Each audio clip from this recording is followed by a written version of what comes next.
welcome to Conf42Cast, another exciting episode from the podcast from the other planet. My name is Miko Pawlikowski, and today I have a guest from the Microapis.io. He's the author of Microservice APIs with Python by Manning, Haro Peralta. Jose, it's great to have you here today. Hello, it's really great to be here. Thanks for finding the time to do this. So we typically just confuse our guests as the first thing to kind of get them into the zone. So your question for today is, what's your least favorite planet? Right. So I guess I don't really have a least favorite planet. I guess if I was studying astronomy or something like that, I would maybe have one. I think I don't have any reason to like one planet more than any other. I guess if anything, I would say I appreciate perhaps Jupiter to be where it is, preventing asteroids coming to Earth. I guess. I guess that's what I would say. Got that. Okay. Equal opportunity employer. That's pretty cool.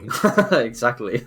All right. So I'm hoping to talk about the book that you wrote and the Microapis.io. But one of the things that I notice, and if anyone has looked at any of your presentations, is that you tend to talk about APIs a lot. So maybe you can get started by telling me a little bit about where that love for APIs is coming from. Right. So that's an interesting question. I guess it comes from the fact that one of the first things that I started to do as I got into IT was build APIs. And before working with APIs, I worked for a while with traditional websites with dynamic content generated in the backend. So with frameworks like Django and stuff like that. Then I discovered this world of APIs and I got introduced through REST APIs. And the great thing about REST is it gives you a lot of guidelines about how to structure your resources and how to model your endpoints. And it gives you, there is a lot of technical guidelines about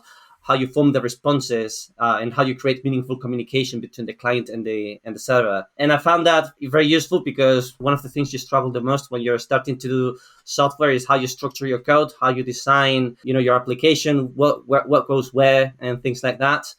I found it useful to follow the guidelines of REST APIs to start thinking about how I structure my projects, and everything suddenly was looking a little bit cleaner and more organized. I guess that's how I started to like them so much. That makes sense. So you mentioned REST API. What makes an API RESTful as opposed to, a lot of people will just look at an API, they'll see some JSON schema and and different HTTP methods. What's like the defining characteristic that makes an API RESTful in your experience? I would say it's primarily following the resource-oriented principle of REST. So you have resources organized, you have resources in your server, you're managing resources. It is up to you what is a resource, you define it. But once you've defined the resources, you create endpoints around those resources. You have you have an endpoint to list resources, and within the same URL path, you have an endpoint that allows you to add a resource to the list. You don't have an endpoint to name, maybe like if it is a website for furniture, let's say, you don't have an endpoint which is list resources and another URL path which is create furniture or something like that. There is a structure to your URLs, and it has to make sense. In a way, it has to be predictable. This is within the principles of REST design. If you follow those principles, everything should be kind of predictable. And I think that's the essence of a good REST API. Yeah, so that speaks a lot to humans. I'm wondering, now with the kind of other options that you have when you go and set out to design an API, you can go obviously the Open API route and you can design your JSON-based schema. You can go gRPC and define your models in code first, or you can go something like GraphQL. And there's probably a lot of other options that I should mention here too. So do you focus particularly on the REST API for any particular reason, or do you see this as kind of separate things that coexist in the similar space? I see them as, in terms of OpenAPI, kind of OpenAPI/REST versus GraphQL versus gRPC, I see them as different options within the same space. You use one of them to build your API. My first focus on REST it's just the first type of API I got to work with. It is I think it's also the mainstream type of API that we use nowadays. For many people, when you talk about APIs, it's kind of synonymous with REST. I think there's Yeah. still a little bit of people don't immediately realize that GraphQL is also just another type of API. And yeah, I guess that's the reason. Okay. So you kind of touched upon the fact that you liked that the different resources were logically separated and it was making sense from a human perspective of understanding how to use an API. But is that really like the best prediction of what makes a good API? What would be, the criteria from the work that you do with your clients, if you can talk about that, or maybe some open source APIs that you like? What makes for a good API in general? Yeah, it's more than that, actually. I would say the most defining feature of a good API is it complies with the technicalities of the chosen protocol. So if it is REST, you follow the design principles of REST. If you follow GraphQL, that's the design principles of REST, and the same for gRPC. I think something that is fundamental to create a good API is to have a design stage before you go in to implement it. So I'm a big proponent of the documentation-driven design approach to APIs, or design first or API first. You can call it under different names. Just the basic idea is you design the API first, and then you go on to build it. And I think it makes a crucial difference because there's also this approach of code first, right? You use one of these frameworks that allow you to build the API first, and then you generate the documentation from it and stuff like that. The problem with this approach is without having a design first stage, that's how you end up usually with these random endpoints, and it doesn't make a lot of sense. And this happens all the time when we are not thinking about what we are creating. We just add one more endpoint and another endpoint, and there's no logic relationship between them. It's just one after the other. And it also makes things more difficult to develop the client and the backend side of the API, because if we don't have the documentation first, for the backend developer, it's always fine. You're creating the API. But for the front-end developer, for the consuming side, or for another microservice, which is consuming the API, it's difficult to build integration because you don't know what you're building against. And there is often this, in the workflow, there is sometimes this approach of, okay, instead of documentation, we're going to use JSON examples. I'm just going to give you a sample payload of what the API is going to look like, and you just do with that. It kind of works, but not really, because that JSON example is just a limited representation of what the API is going to be. It's not giving you the types of the fields. It's not telling you if a field is optional or not, and it's not telling you also exactly in how it is coming. Because sometimes we are returning arrays, right? A list of items from an endpoint. But do we have a key which is pointing to the array, or is it just the array? How is that coming through the internet? And this tiny is at the end of the day, it's all about these small details. These small details make or undo the API integration. So by having the design and the specification first, development is so much easier afterwards, and we can validate that the server and the backend are talking the same language. And then the second most important aspect is that you're following the design principles of each protocol. So with REST, like I said, it is resource oriented. Your URL paths and your endpoints have to represent that. REST also leverages HTTP. You need to be using the correct status codes for your responses and stuff like that. And in GraphQL, you're leveraging nodes and connections between different objects in your API. People want to be able to traverse the your graph of entities and the connections between them. That makes for a good GraphQL API. Sure. I think it's hard to disagree that knowing what you want to build and building it at the beginning in a way that makes sense is great. But there's also the aspect of life that just keeps getting in the way. And then, Yes. as the software evolves over the years, the requirements change, and you end up finding things that you would probably have designed differently if you knew in advance of all the things that were going to happen.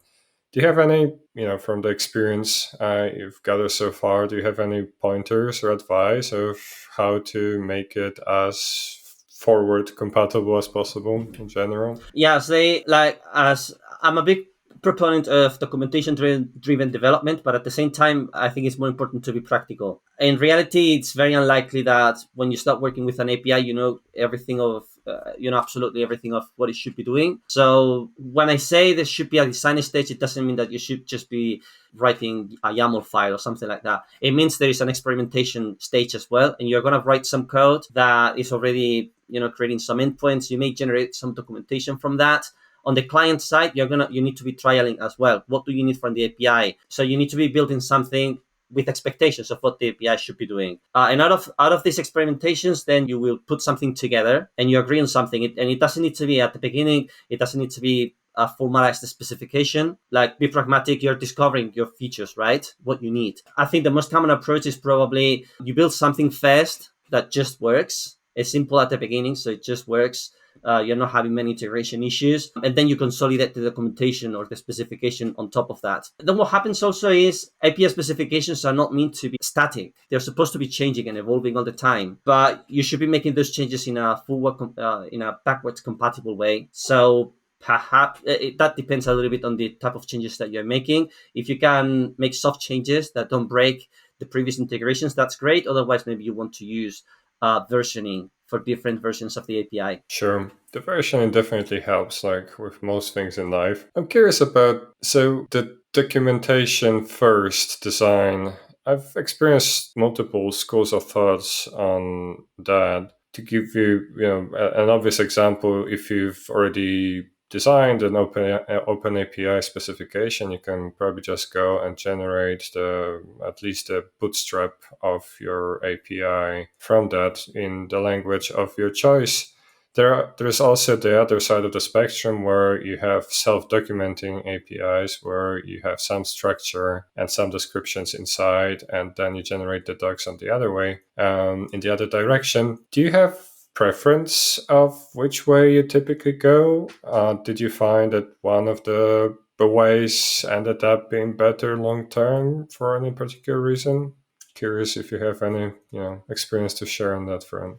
Yeah, so the way, like, just from experience, okay, just working with my clients, what usually is the case is we start working without documentation first. Like I said, we need to go through a discovery phase, and usually it's a small and close team working on the API integration. So you're closely working with the people who are building consuming the client code and the people who are working on the server. So on a first stage, probably there is no documentation. You're using one of these self-documenting frameworks. So when it comes to Python, I mean, any language has a framework that can generate documentation from your code.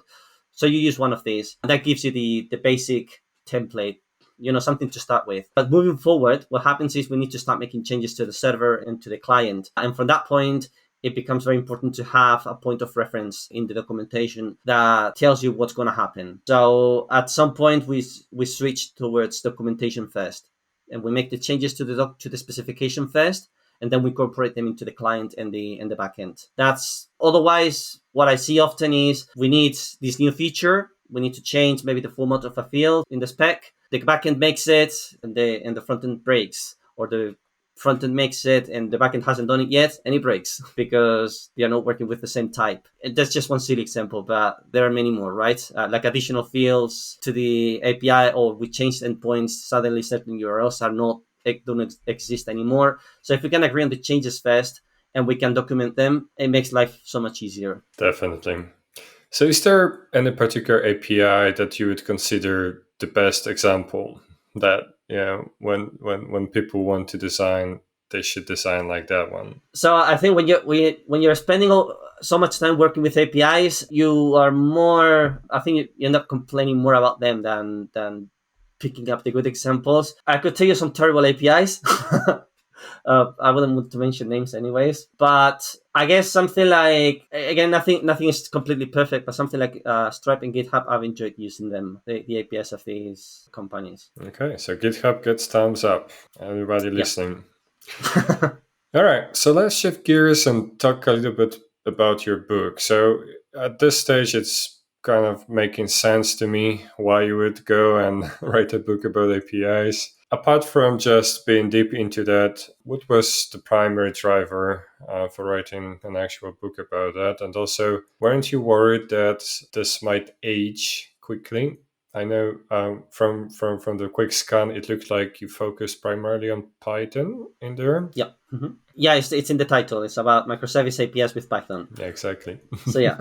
The primary driver for this was after working with various companies building APIs, I learned a lot about, the workflows and the process of building an API. What makes, like, the methods and approaches that are more likely to lead you to successful API integration, and the approaches that are more likely to fail.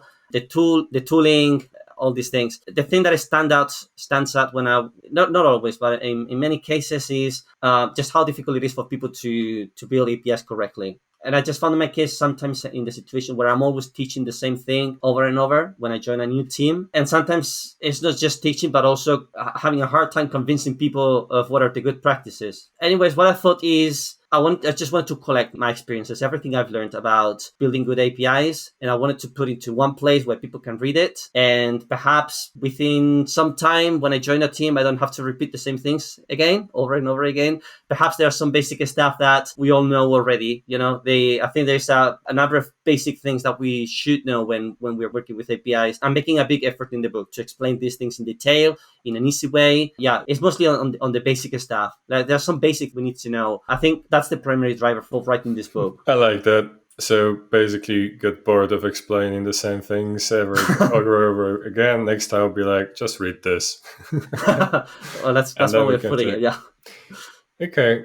So it sounds like you do find that there are some main takeaways and like the right ways of doing things, at least for the basics, and some low-hanging fruit to avoid problems, which makes sense. I'm also curious about, I went through a process of writing a Manning book myself last year. How was the experience with Meep so far? Did you get valuable feedback from people?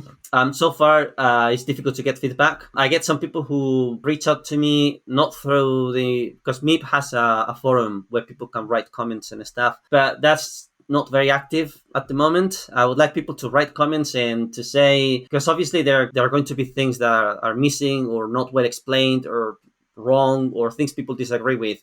And I'm particularly interested where people disagree with, because that allows me to include additional views on the topic, or especially also what is wrong. I don't want to release a book that has something wrong. And there is always people always know a lot about something, and they would be able to pick it up if they wanted to. So yeah, it's not being useful in that way. People reach out to me through other channels, through LinkedIn or some other mediums, and they give me some feedback. I think people can use the Meep platform. You buy the book, you have access to it, and you purchase the book. You have every right to demand from the author that they improve it. Because it's still in development, so you can put your demands forward and make your comments and request things. Yeah. So for non-Manning people, MEEP stands for, I think, Manning Early Access. Access program. Yeah. Which is pretty neat, if you ask me about them. So currently 7 chapters available, which is roughly around halfway through it, Mark. Yeah, halfway through the release. Yeah, we have a few of the chapters written. We will be releasing in the coming months. We just released chapter 7, and it's actually one of my favorite chapters. That one is not about APIs. It's about service implementation patterns for microservices. So it teaches things like the repository pattern, the unit of work pattern, hexagonal architecture, how you use these things to actually build more maintainable and decoupled code. Okay, so I wanted to ask you a bit more about the choice of Python. It makes sense on one hand in my head, because depending on how you count, it's definitely in the top 3 of most popular languages. On the other hand, it's pretty terrible at some things, like concurrency.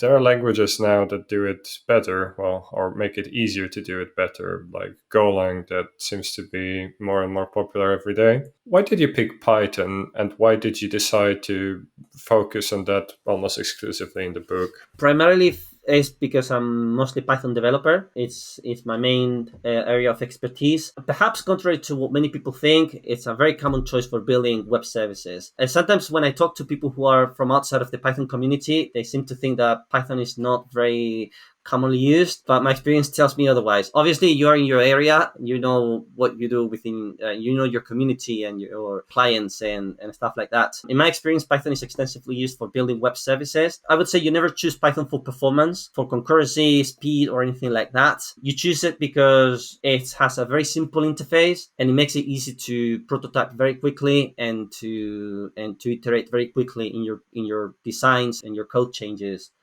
So if you want to build something quickly, Python makes it easy. It doesn't have any kind of overhead, it doesn't enforce types or anything like that. It's not compiled. In that sense, it's a great choice, and I think appeals a lot to startups who have to build very quickly and release very quickly. And it also has a huge ecosystem for like really anything you want to do, especially when it comes to data analysis. And modern websites, like, it's difficult to think they wouldn't include some sort of data analysis component. So with Python, you have an extremely rich ecosystem of tooling for doing those things. That makes sense. Definitely the popularity always helps. But I'm wondering, can you mention a few of the dark secrets, the Jill, the AsyncIO, the kind of bad side of using Python for APIs? So if you're not aware of, like you mentioned, Python doesn't make it easy to write concurrent applications, right? If you're not aware of that and why it is, so you need to understand Python is always executes in a single thread because of this thing we call the GIL, the global interpreter lock. Yeah, you need to be aware of that, because then sometimes you see people, they think they can do some multi-threading to speed up the code, and it doesn't happen. It won't happen. There's no way because Python doesn't work that way, and it actually can make things worse. You wouldn't take that approach in Python. You can do asynchronous programming with AsyncIO. The thing about it is one of the most complicated modules in Python, and it has one of the most complicated programming models in Python. So in practice, it's not used that often. Your best shot at that is using frameworks that already leverage AsyncIO. So if you're going to build web applications and APIs, there's this very good framework that is now super popular in Python. It's called Fast API. It's built on top of a Starlet, and they're asynchronous. They are built on top of AsyncIO. And when it comes to web servers, as asynchronous programming is kind of the key to everything, because you're going to have incoming requests all the time. Some requests are doing a job that may take longer or might finish sooner or later. But in the meantime, some of the requests have to be served. If your code is asynchronous, you can address this situation. If you're trying to do something else, your other requests are going to be waiting and they're going to time out. So just be aware of these things when it comes to Python. Many performance issues, you're going to have to address them with more infrastructure, and you have to realize if your application is all about speed and performance, maybe Python is not the right choice. It is the right choice if you have to build something quickly and if you can address performance with infrastructure. Yeah, I know quite a few places that use Python to basically do the first implementation, and then when the need arises to make it higher performance, they would just re-implement it in something else. And that's probably not going to change because, like you said, Python is hard to beat at prototyping, and the speed you can go and the amount of stuff that you can get away with doing. And for some, like, unless you end up with a component for which performance is critical, you don't need to re-implement it in something else, really. I've seen some, when you're working with a language, there's always love and hate.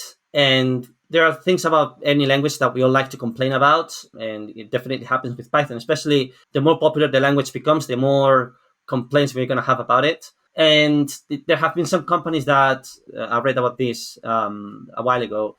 Some company, like cases where people decide to switch to a different language from Python to Node.js, for example, which is fantastic for web. But then the switch doesn't really work. I guess it depends a little bit on, like, switching. When you're going to switch languages, you need to consider your capability to do it. You need to have the skills and the knowledge to transfer to a different ecosystem. And you need to know the ecosystem as well. You need to know the libraries and the best choices to build your stuff. If you're not that strong if you're not in that position, the transition is likely going to fail. Definitely.